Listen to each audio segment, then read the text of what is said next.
Au nom du Père et du Fils et du Saint-Esprit, ainsi soit-il. Je voudrais aujourd'hui m'entretenir sur un sujet qui mérite un certain approfondissement. Quelquefois, certaines personnes veulent approfondir un sujet pour faire dire le contraire de ce qui était dit. Par exemple, on va dire...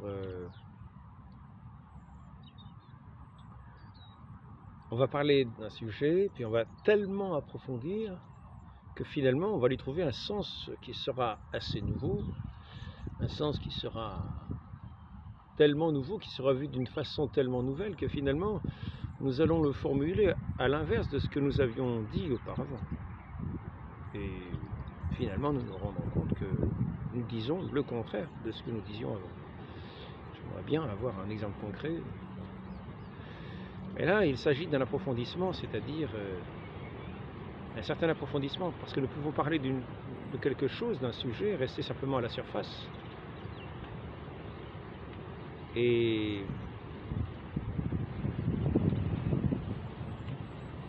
en restant à la surface de ce que nous disons, sous l'écorce de la réalité que nous voulons aborder, sur l'écorce de la réalité que nous voulons aborder, en fait, en restant sur une certaine image, une image qui ne donne pas la profondeur de ce qu'elle exprime. Or, quand nous croyons, quand nous parlons de notre foi, nous ne parlons pas simplement de la surface d'une image. Nous parlons véritablement d'un mystère qui nous dépasse, un mystère d'une beauté que nous ne soupçonnons pas, mais que nous savons que nous pouvons toujours approfondir sans jamais aller à l'encontre de cette image par laquelle ce mystère, comme cette porte par laquelle ce mystère nous a été révélé. Le Christ est la porte, et c'est une porte qui ouvre à un mystère que nous pourrons sonder, en aimant, en entrant dans ce qui est le propre de ce mystère, c'est d'être l'amour. Et donc je voudrais aujourd'hui parler d'une certaine manière, sembler aborder ce sujet sous divers aspects. Tout d'abord, il s'agit du domaine de la foi. Il s'agit du domaine de la foi en ce sens que nous sommes amenés à croire à quelqu'un qui nous appelle, car nous pouvons nous mettre dans la situation des apôtres. Les apôtres et les disciples que notre Seigneur Jésus-Christ, je vais essayer de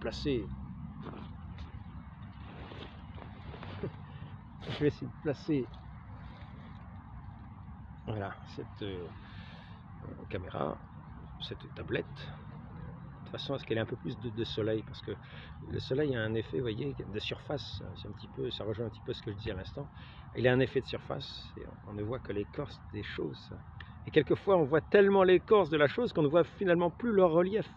Regardez, là, dans ce que je vous dis, là, vous voyez la lumière, et pour peu que la caméra perde un petit peu de sa précision, il y a une partie qui va passer dans l'ombre, et nous ne voyons qu'une écorce très lumineuse qui va nous empêcher de voir finalement la forme du visage.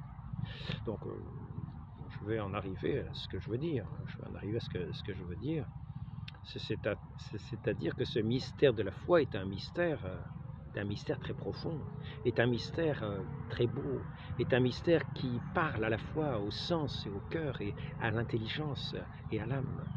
Et par conséquent, ce mystère de la foi n'est pas un mystère simplement de forme mathématique que l'on écrirait sur simplement un papier. Ce n'est pas quelque chose de simplement d'une certaine esthétique mathématique.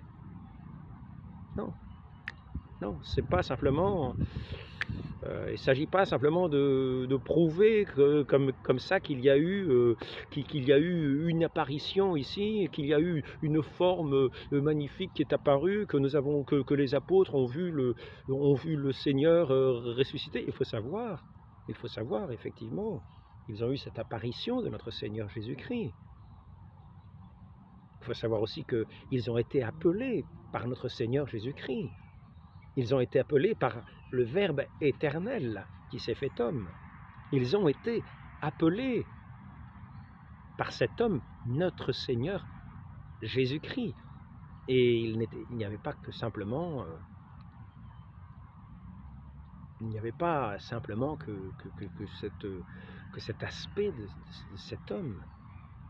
C'est vraiment dans tout son être, dans toute sa profondeur, dans toute sa divinité, dans toute sa majesté, dans tout son mystère, que notre Seigneur Jésus-Christ a fait signe à ses apôtres pour les suivre, pour le suivre. Notre Seigneur Jésus-Christ n'est pas qu'une image que l'on poserait comme cela sur un chevalet. Non, non, non.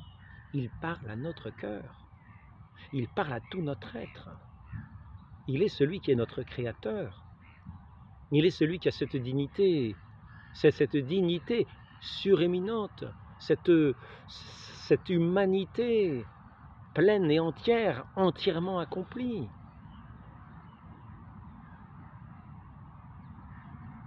Qui est cette créature parfaite qui nous invite, dans sa connaissance, à entrer dans cette perfection à laquelle il nous appelle quand il nous appelle. Ainsi, il ne s'agit pas de prouver simplement que notre Seigneur Jésus-Christ a existé. Il ne s'agit pas simplement de prouver qu'il est apparu à ses disciples, car cela est un fait qui est arrivé. Il est apparu à ses disciples. Il est apparu ressuscité après sa mort, après sa crucifixion, après avoir perdu son sang, après avoir été mis au tombeau.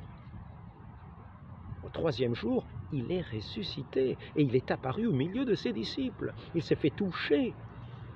Il a fait toucher ses mains et les plaies de ses mains et de ses pieds et de son côté par saint Thomas. Il lui a dit la chose suivante, que vous connaissez, c'est très connu. Tu crois parce que tu vois.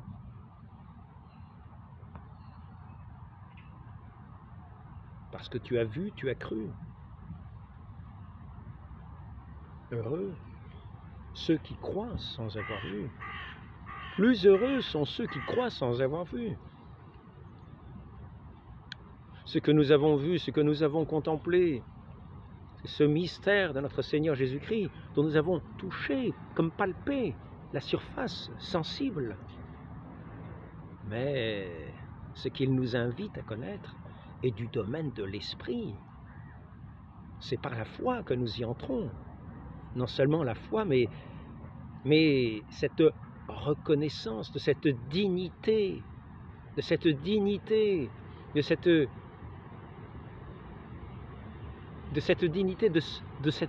qui nous est offerte, qui nous est présentée, qui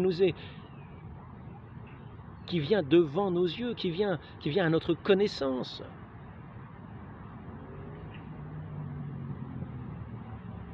Ainsi, certaines personnes voudraient prouver que notre Seigneur Jésus-Christ est ressuscité, sans en même savoir ce que cela signifie. Simplement prouver que notre Seigneur est ressuscité, qu'est-ce que cela changerait dans leur vie?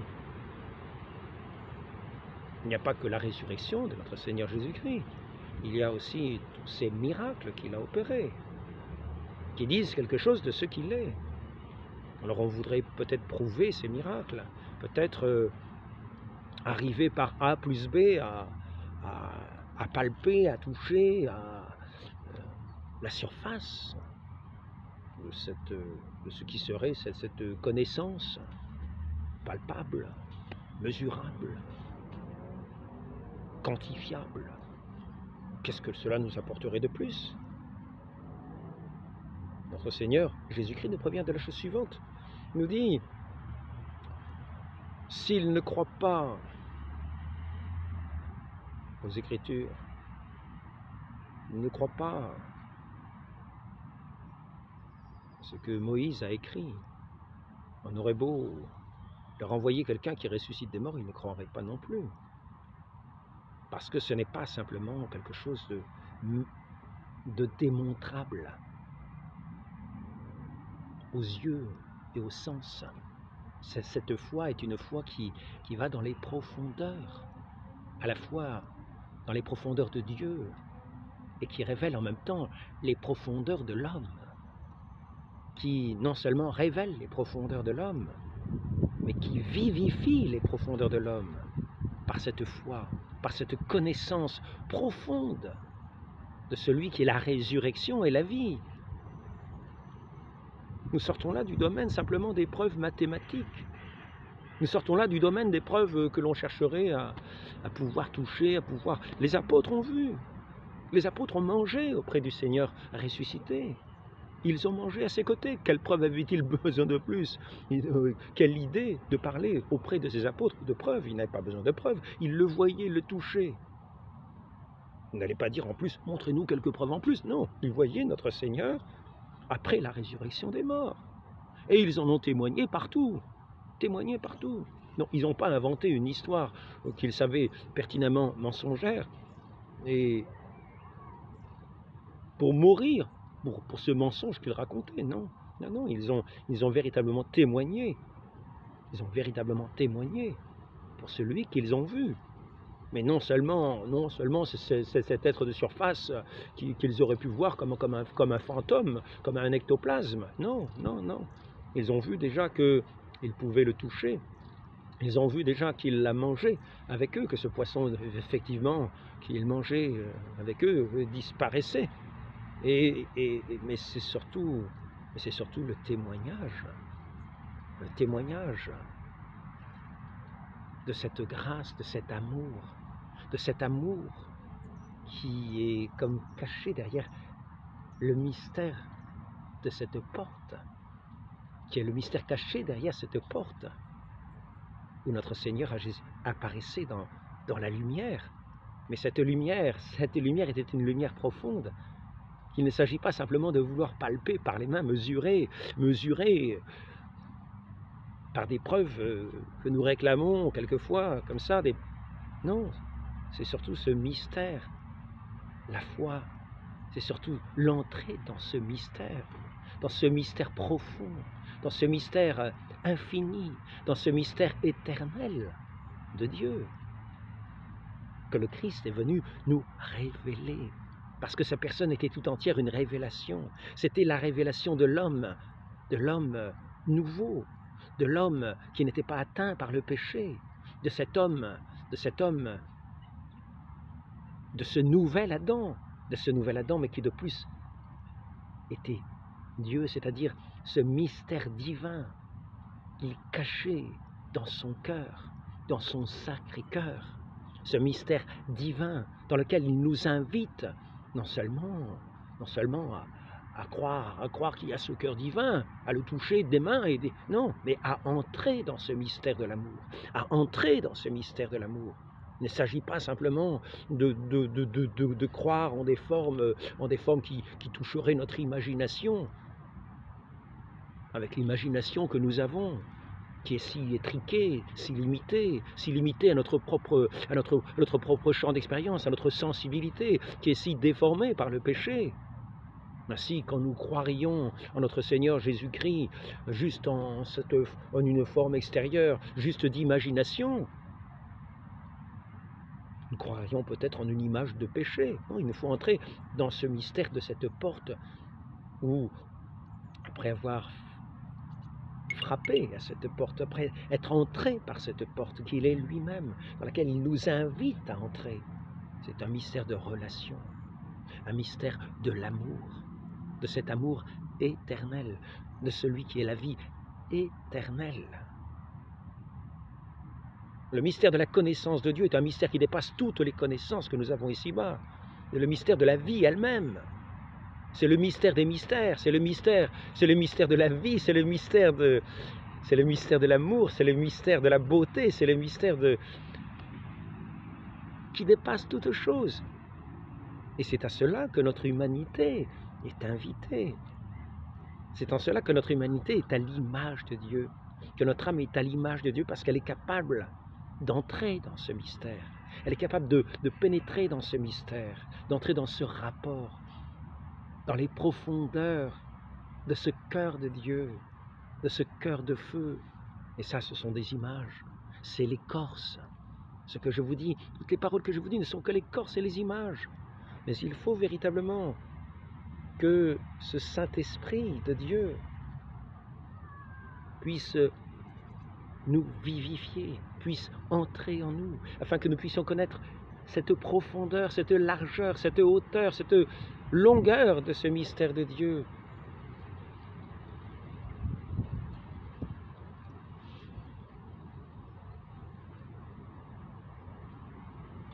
Sa suavité, sa paix, qui n'est pas de ce monde. Ce bonheur véritablement divin. Et c'est ainsi que nous ne sommes pas appelés simplement à croire, à rester à l'extérieur des choses, en cherchant toujours des preuves. De quelqu'un qui cherche toujours autour de la porte pour savoir comment est la porte, quelle est la longueur de la porte, quelle est la largeur de la porte, quelle est la couleur de la porte, est-ce que cette porte...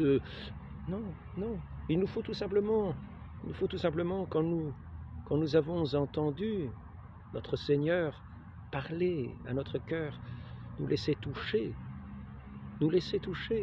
parce que nous sommes des hommes et des femmes, et que nous ne sommes pas des machines, et que nous devons nous laisser toucher, nous laisser pénétrer de sa parole, nous laisser emplir de son amour, dans cette communication qu'il fait à nous. Et c'est cela, entrer dans la vie éternelle, dans cette connaissance. Nous croyons, c'est le premier pas de notre foi. Et après ça, nous aimons. Nous croyons et nous aimons.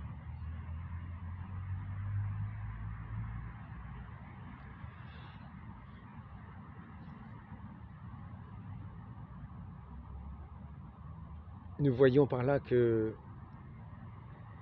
pour les gens qui sont tout de l'extérieur, qui sont loin de ce mystère, qui sont à la périphérie,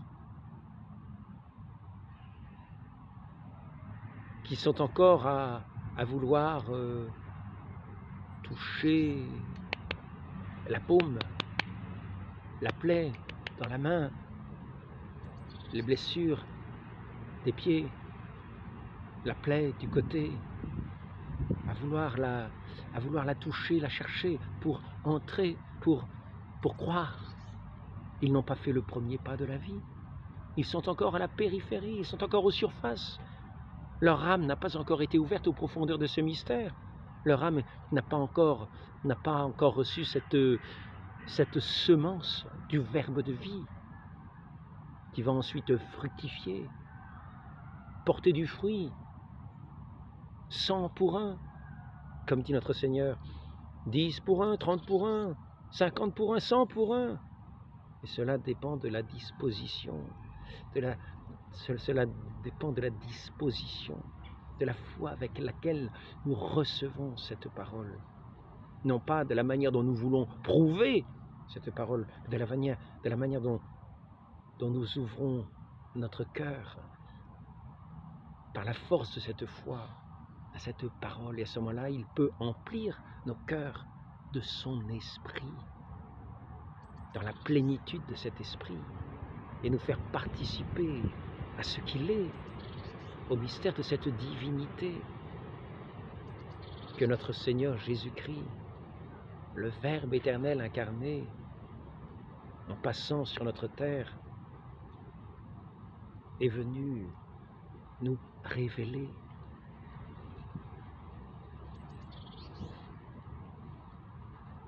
Car le mystère de Dieu est très profond. Notre Seigneur Jésus-Christ en est la porte. Et il n'est pas une porte dessinée sur un mur. Il n'est pas non plus une image de ce qui n'est rien, une image fantaisiste, une image pour faire joli, pour décorer, dont on se lasserait très vite au bout d'un moment. Car l'objet de notre foi est digne de notre foi. Notre Dieu est le seul qui soit digne de notre foi. Tout le reste lasserait notre cœur. Notre Seigneur, dans ce mystère si profond, dans ce mystère éternel, dans ce mystère infini, ne lassera jamais notre cœur. Il y en a qui courent après des illusions, des portes miraculeuses qui ne débouchent sur rien du tout, qui ont bien la preuve que cette porte qu'ils ont existe, mais c'est une porte qui débouche sur un cul-de-sac, qui débouche sur rien du tout. Ils ont toutes les preuves qu'ils ont pour les objets de surface qu'ils peuvent mesurer à loisir, autant qu'ils veulent. Mais ce qu'il faut, c'est le caractère de cette foi pour entrer dans le mystère de l'amour de l'homme, que notre Seigneur Jésus-Christ est venu nous révéler, nous offrir, en nous lavant de nos péchés qui nous rendaient aveugles, qui nous rendaient incapables d'entrer dans ce mystère, d'entrer dans ce royaume, d'entrer dans cette communion avec notre Dieu. Ainsi, le mystère de l'homme est bien plus grand. Le mystère de Dieu et le mystère de l'homme est très grand aussi. Le mystère de Dieu est bien plus grand que toutes les preuves mathématiques que nous pourrions apporter, qui sont des jeux d'enfants. Pour être homme, nous n'avons pas besoin de preuves. Mais par contre, nous ne devons pas écouter les esprits séduisants qui offrent des fausses portes, des fausses sorties, des fausses lumières, des illusions d'humanité, et qui nous rendent bancals, et qui nous rendent infirmes pour entrer dans le mystère véritable. Nous devons écouter la parole véritable, vraie, de notre Seigneur, l'unique porte. Il est la porte du mystère infini de Dieu, le Verbe éternel.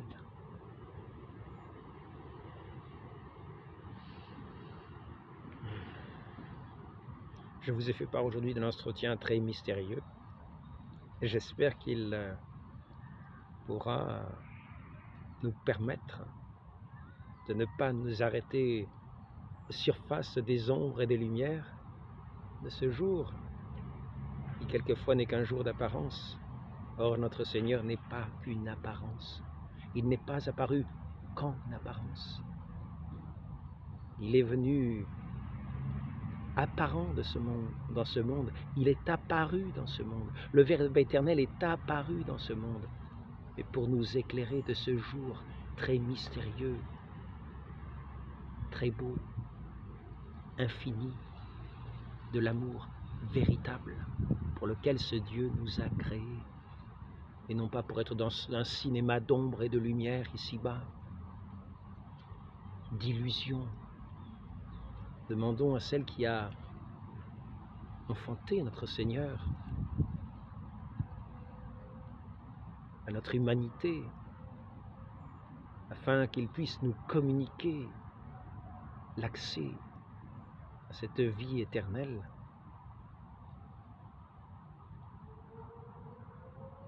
Qu'elle puisse nous faire aimer son Fils comme elle l'a aimé, mais non pas simplement dans les apparences du monde, non pas simplement dans les séductions, quelles qu'elles soient, du monde, mais d'entrer dans cette relation vraie, qui est cette relation humaine, cette relation divine aussi, de ce Dieu qui se communique à nous dans son pur amour, qui est le ciel de son paradis, dans lequel il veut nous voir tous arriver, dans une lumière qui dépassera toutes les lumières d'ici-bas, toutes les beautés d'ici-bas. Nous verrons non seulement les apparences des visages, mais toute la profondeur de ces visages, sur le visage lui-même, où la lumière du visage exprimera la profondeur de l'amour. Nous pénétrerons le cœur de notre Dieu. Il se communiquera à nous par d'intimes touches. Voilà les mystères, voilà le mystère très profond, et sachons que lorsque j'en parle, mes paroles ne sont que des formes sonores. Il faudra arriver à dépasser dans cette communication véritable que notre Dieu veut établir avec lui. Demandons à la très sainte Vierge Marie qui méditait tous ces événements, tout ce mystère dans son cœur, de nous faire pénétrer avec elle, dans son silence, dans ce mystère de l'amour. Ainsi soit-il. Au nom du Père et du Fils et du Saint-Esprit, ainsi soit-il.